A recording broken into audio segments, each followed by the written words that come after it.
자, 이제 오늘까지가 이 사도행전 말씀이 마무리가 됩니다. 지난 2달 동안 여러분 정말 애쓰셨어요. 오늘은 박수 칠 게 너무 많은데 그냥 아까 한 번으로 다 끝낼게요.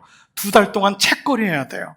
2달 동안 사도행전 말씀을 묵상하면서 우리는 성령행전과 사람행전이라고 하는 이 신약 성경의 한 권을 2달 동안 묵상하게 되었습니다. 사실 이런 교회들은 많지 않습니다. 목사만 말씀을 전할 수도 있는데 성도들이 함께 말씀을 계속해서 묵상하니까 이 계속 말씀이 우리를 견인하고 이끌어 가잖아요. 자, 그런 가운데 거기 나온 등장인물들 12제자들, 그리고 훗날 사도가 된 사도 바울, 바나바, 하나님의 사람들, 이 사람들은 수없는 사건을 맞닥뜨리죠. 이게 우리 인생하고 똑같아요. 우리도 예배만 드리고 나가면 여러분의 수많은 사건이 올 거예요.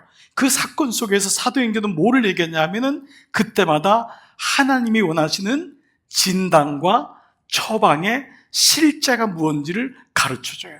이게 사도행전이에요. 그런데 이 사람들이 무엇으로 진단하고 무엇으로 처방하냔 말이에요. 여러분 실력으로요? 여러분의 학력으로요? 여러분이 경험했던 노하우로요? 아닙니다. 바로 이들이 진단과 처방에 축이 됐던 것이 바로 하나님 나라라는 단어예요. 이게 성경의 주제예요. 그래서 오늘 사도행전 28장의 마지막이 31절인데 첫 번째 등장하는 단어가 뭐냐면 바로 이 단어예요. 하나님의 나라. 이 단어인 거예요. 바울이 찾은 거예요. 하나님 나라를 전파하고 그 다음에 나오는 단어가 주 예수 그리스도에 관한 모든 것을 다 같이요 담대하게 거침없이 가르치더라. 이 단어가 사도 바울에 대한 마지막 기록이에요. 도대체 어떤 인생을 살았길래 담대하게 거침없이 가르쳤다라고 나올까? 오늘 본문은 사도행전의 마지막 본문이죠. 자, 그는 죄수의 신분이었지만은 그토록 바라던 로마, 이탈리아의 로마, 그 당시 로마에 도착합니다. 그러나 고난이 많았죠. 그러나 고난 속에서도 사도 바울을 계속해서 만들어가고 있는 단어를 오늘 또 얘기해요. 23절에 이런 단어가 있어요. 말씀이 있어요. 또 보세요. 23절에 그들이 날짜를 정하고, 이건 로마에 있는 믿지 않는 사람들이에요. 바울이 있는 걸 알고 바울이 셋집에서 2년 동안 유하게 되거든. 재판을 기다리는 거예요. 바울은 로마 시민권을 가졌기 때문에 황제에게 읍소를 하면은 황제가 재판을 해줘야 되는 거예요. 그때까지 2년을 기다리는데 그때 사람들이 날짜를 정하고 그가 유숙하는 집에 많이 온 거예요. 그래서 바울이 아침부터 저녁까지 강론하는데 뭐를요?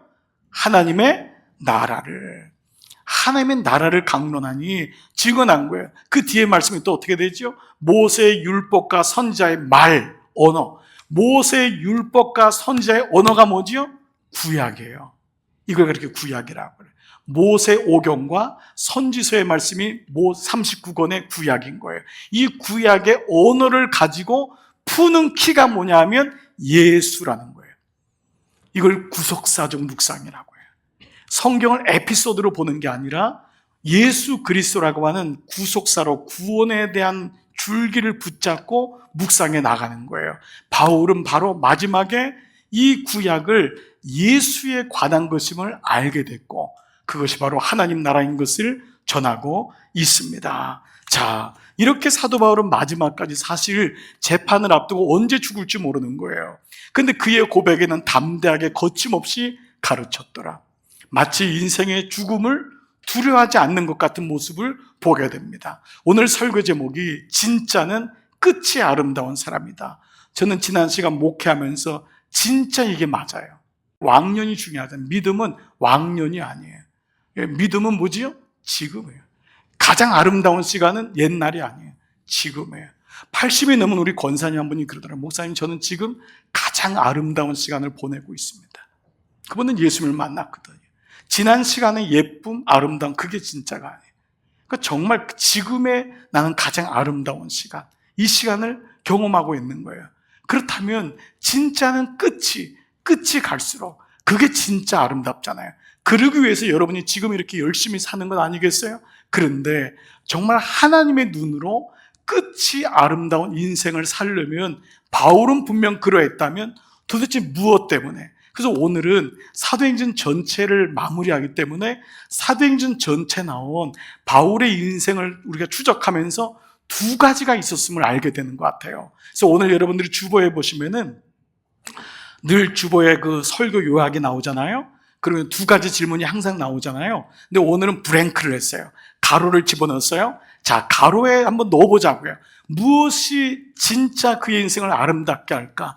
사도 바울의 무엇이 그의 인생을 끝까지 저렇게 담대하게 거침없이 살게 했을까라는 거예요. 첫 번째는 바로 이 단어예요. 사생관이라는 단어예요. 사생관 때문에 라는 단어예요. 바울은 율법과 자기 자신이라고 하는 똑똑함의 언어를 가지고 살았던 사람이잖아요. 그런데 살고 보니까 살고 죽는 게 이 언어로 안 된다는 것을 알았어요. 알은 거예요. 은혜죠. 여러분 어떠세요? 어떤 분은 나이가 60이 넘어도 내가 인생의 주인으로 막 살아요. 근데 어떤 분은 20살 안팎이 됐는데 하나님이 인생의 주인이라는 것을 고백하는 청년도 있어요. 그게 나이의 문제가 아니에요. 인생의 문제는 정말 하나님의 은혜가 내게 들어오는 게 정말 중요하잖아요. 바울은 평생을 자기 언어로 살았는데 해결이 안 되는 거예요. 특별히 죽음의 문제는 해결이 안 되잖아요. 그러니까 사생관이란 건 뭐냐면 삶과 죽음을 보는 관점이잖아요. 앵글이잖아요. 내가 삶과 죽음을 어떻게 보냐에 따라서 그의 삶이 정의가 되고 죽음을 맞이할 수 있잖아요. 여러분 중에 제가 여러분 죽음이 안 두렵죠 하면은 여러분이 아멘 하시면 안 됩니다. 여러분 이거는 정말 제정신으로 얘기하셔야 돼요. 죽음을 안 두려워하는 사람은 아무도 없어요. 여러분이 아무리 믿음이 좋아도 물론 순간적으로 주님, 저 주님 앞에 갈 날을 기다립니다 라고 하지만 어느 순간 죽음이란 단어가 올 때 그 무게를 이길 수 있는 사람은 아무도 없어요. 정말 이거는 너무너무 어려운 단어입니다. 그 순간을 어떻게 넘길까? 정말 그 순간에 그때는 어떤 느낌일까?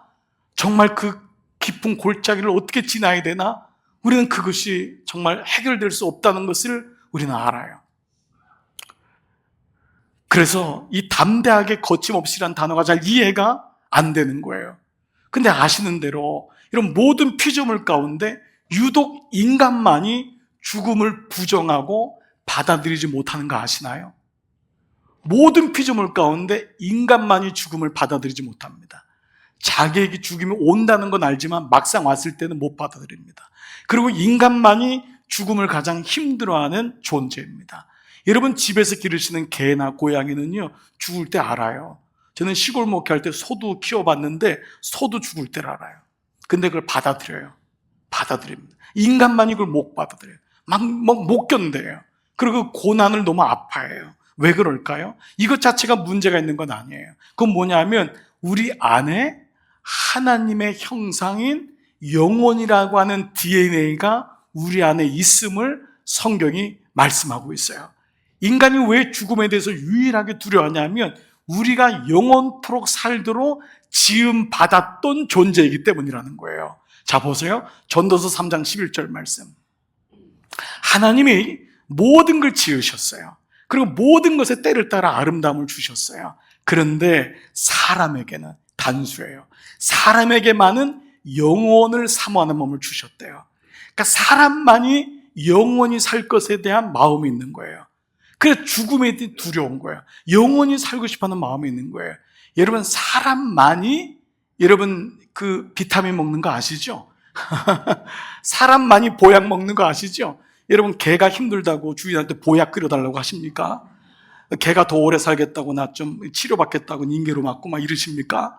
안 그렇습니다. 근데 사람만이 목숨에 대한 생명에 대한 연장에 대한 마음이 있는 거예요. 왜냐하면 하나님이 우리 모두에게 영혼을 사모하는 칩을 형상을 주셨기 때문이라는 거예요. 근데 그 다음 구절이 중요해요. 그러나 하나님이 하시는 일에 이 모든 일에 시종을 시작과 마지막, 즉 삶의 시작과 마지막인 삶과 죽음을 사람으로는 측량할 수 없게 한 거예요. 아무리 컴퓨터가 과학이 발달해도 인간의 죽음의 문제를 해결할 수가 없는 거예요. 그래서 여기까지만 보는 거예요. 이후에는 그냥 상상하는 거예요. 좋은 곳에 갔겠지 라는 말로 우리는 위로하는 정도가 될 수밖에 없는 거예요. 말씀을 모르는 사람에게는. 그런데 이 구절이 다음 구절의 14절 보니까 하나님이 이같이 한 이유가 뭐냐 하면, 이같이 행하심은 사람들이 그의 앞에서 경외하게 하려 하심인 줄을 알았도다. 죽음의 문제가 올 때만이 사람은 무릎을 꿇는다는 거예요. 죽음의 문제 앞에서만이 하나님을 진지하게 생각한다는 거예요. 그래서 죽음이 아니라도 큰 고난이 오거나 죽음 같은 병을, 죽음 같은 아픔을 경험할 때, 내가 해결할 수 없구나 라는 것을, 내가 긁어모았던 돈과 명예와 학력이 이 문제를 해결할 수 없다는 것을 알게 한다는 것이죠. 사도 바울은 AD 61년경에 로마에 도착해요. 그리고 그곳에서 놀랍게도 2년 동안 거하면서 성경을 쓰는 모든 기초를 만들어요. 왜 그랬을까요? 죽음을 앞두고 있었기 때문이에요. 사생관이 있었기 때문에 하나님을 보는 눈이 달라진 거예요. 거기서 성경을 쓰는 모든 철학과 모든 기반이 쌓이고, 실제로 에베소서, 빌립보서, 골로새서, 빌레몬서를 거기서 써요. 그럼 모든 성경을 쓰게 되는 시간이 죽음을 앞둔 시간에 이루어지는 거예요. 그때 가장 솔직해지거든요. 그때 하나님과 가까워지거든요. 그리고 AD 64년에 실제로 로마에 박해가 와요. 그때 로마 황제인 네로, 미친 사람이잖아요. 그 사람이 자기의 시적인 감흥을 일으키겠다고 로마에다 불을 저지르잖아요. 근데 그 다음에 막 피해가 크니까 책임을 누구한테 물려야 되는데, 그때 그리스도인이라는 사람들이 있으니까 그리스도인들에게 모든 책임을 물려서 그들에게 박해를 하죠. 그때 주동자가 된 사람들이 베드로와 바울입니다. 거기서 순교를 당합니다. 실제로 바울이 이 감옥에 있었던 근처에 교회가 있는데 이런 석상이 있어요. 이런 석상은 여러 가지인데 바울이 죽을 때 있었던 석상이에요. 바로 단두대 칼로 목이 잘려서 죽지요. 이게 바울의 마지막이었어요. 그리고 베드로도 십자가에 거꾸로 매달려 죽지요. 자, 그런데 누구나 살고 죽는 것은 모든 사람이 겪어야 되는 단어예요.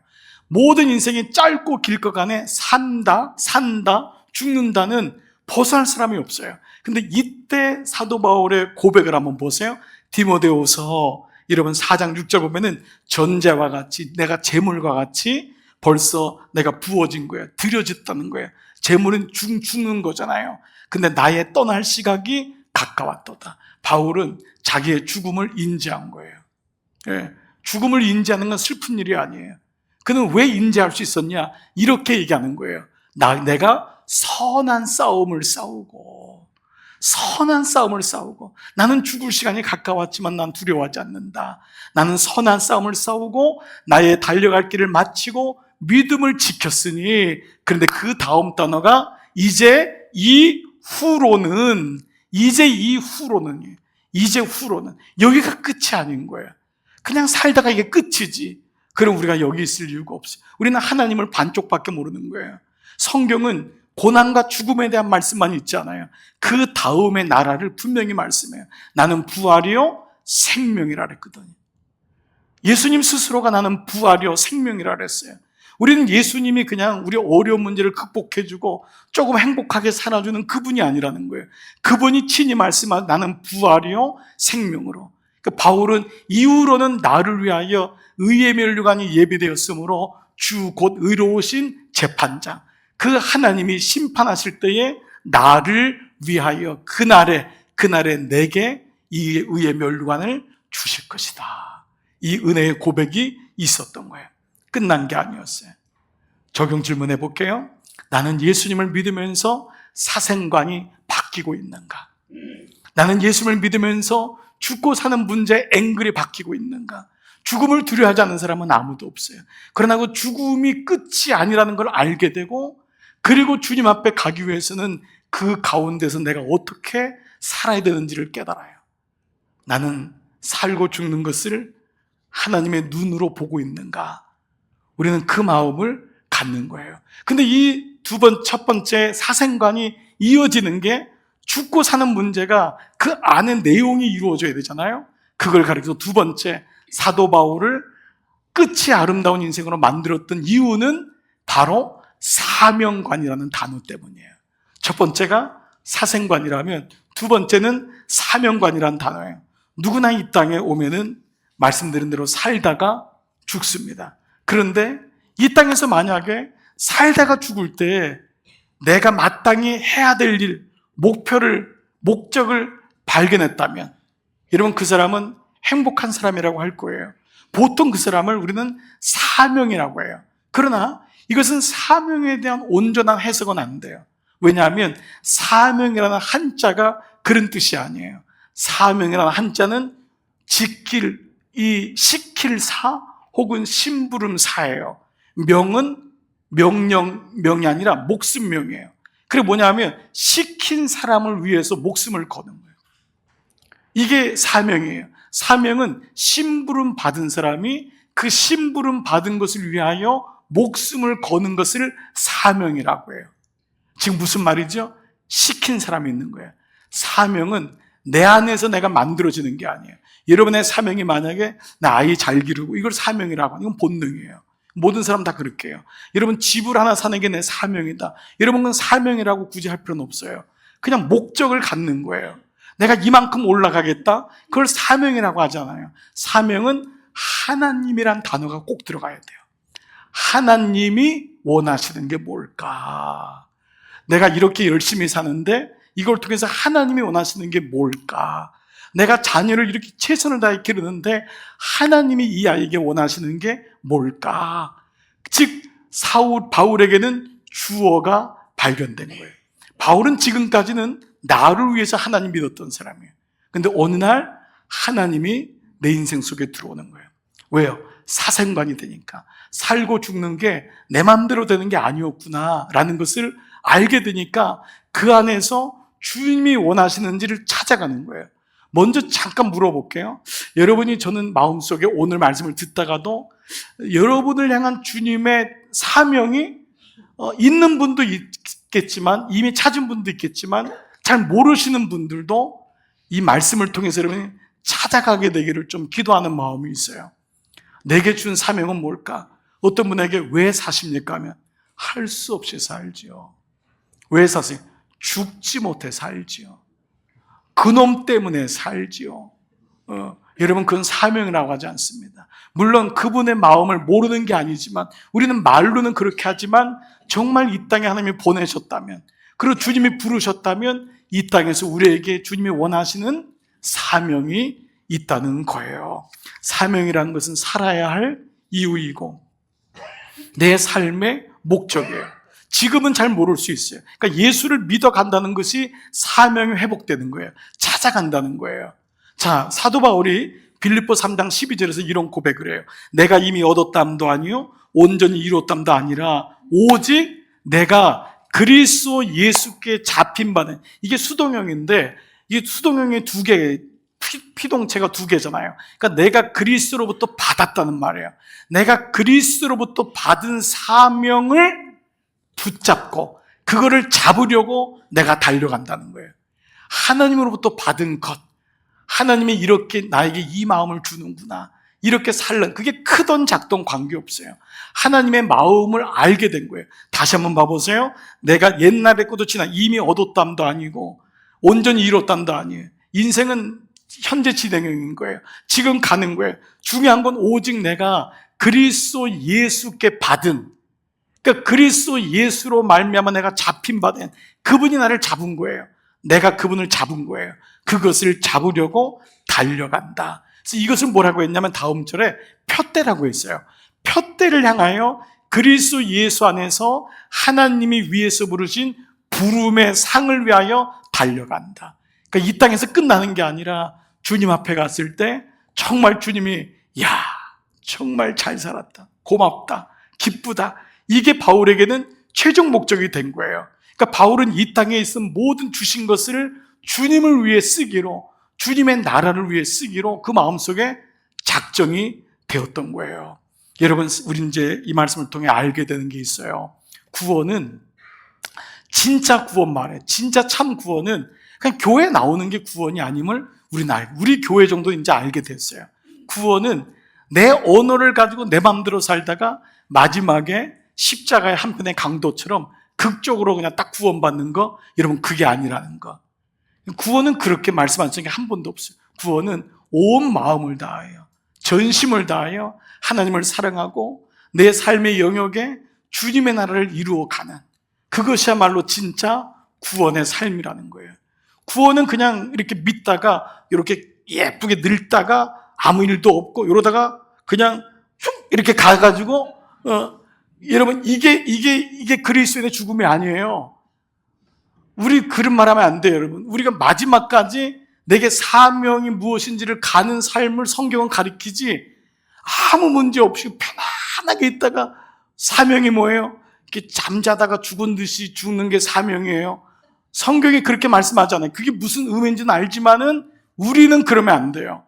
우리에게는 마지막까지 그 영혼을 향한, 내 마음에 주시는 그 마음을 향한 그 마음이 있는 거예요. 바울은 마지막까지 설교도 죽을 것 같이 하다가 전도도 마지막까지 하고 마지막까지 자신의 인생을 주님께 더 알기를 원했고 그런 관계를 유지해 갔던 거예요. 여러분, 이게 진짜 구원 아니겠어요? 생각해 보세요. 부름의 상을 받았다고 하는 것은 그냥 구원받은 사람하고 하나님 나라를 이룬 사람하고 다르다는 거예요. 그래서 천국 가야지 안다는 거 아니에요. 천국엔 상이 있다고요, 상이. 그 성도들이 천국에 갔는데 성도가 하나님 나라를 위해서 그렇게 열심히 살고 직분도 없는데 갔더니 중국집이 그날 메뉴가 중국 메뉴였는지 하여간 그런 거 있잖아요. 막 우리가 평소에 못 먹는 싹스핀, 난자완스 이런 걸 막 성도가 먹는 거예요. 그 옆에 봤더니 집사님이 먹는데 탕수육 종류, 팔보채 종류를 이렇게 좀 떨어지는 걸 먹고, 옆에 권사님 봤더니 짜장면을 먹고 있더라는 거예요. 옆에 장로님 봤더니 닭광을 먹고 있더라는 거예요, 단무지를. 그 옆에 목사님이 안 보이니까 뭐라 그랬죠? 목사님은 어디 갔습니까? 그랬더니 배달 나갔다 그러더라고요. 그 나라 갔을 때 목사라도 예외가 없는 거예요. 목사도 지 먹고 살려고 하고 자기 위해 산다면은 주님의 나라 갔을 때 뭐가 있겠어요? 그게 바울은 오늘 이렇게 도전이 되는 거예요. 도전이 되는 거예요. 세상에 먹을 게 다 준비된 사람, 모든 안락이 다 준비된 2000년 전 로마 시민권을 가진 사람, 그런 가문인데 그 끝까지 주님을 위해서 살려고, 주님을 더 알려고 그렇게 사명감을 가지고 살잖아요. 적용 질문해 볼게요. 나는 예수님을 믿으면서 사명이 생기고 있는가? 나이가 중요하지 않아요. 나이가 80이 돼도 목사님 제게 사명이 생겼어요. 그 영혼을 향한 사명이 생겼어요. 내 마음속에 작은 나라, 하나님 나라지만 그 영역에서 주님의 나라를 만들어 가는 거예요. 여러분 삶 속에는 하나님 나라가, 사명이 만들어지고 있습니까? 오늘 이 설교를 통해서, 말씀을 통해서 여러분에게 사생관과 사명관이 세워지기를 축복합니다. 사랑하는 여러분, 우리에게는 어떤 사명이 있나요? 나는 여기까지인가요? 이만한가요? 아닙니다. 진짜는 끝이 아름다운 사람입니다. 그래서 이렇게 사도 바울의 마지막 말씀이 끝나는 거예요. 하나님의 나라를 전파하며 주 예수 그리스도께 관한 모든 것을 담대하게 거침없이 가르치더라. 오늘 이 말씀이 여러분의 말씀이 되기를 축복합니다. 여러분의 자녀들의 말씀이 될 것을 축복합니다. 주님, 진짜는 끝이 아름답군요. 저 주님을 위해서 이런 인생, 우리 아이들 이런 인생 되기를 소원합니다. 이 마음이 여러분 가운데 불이 붙으면 오늘 말씀대로 이루어질 줄 믿습니다.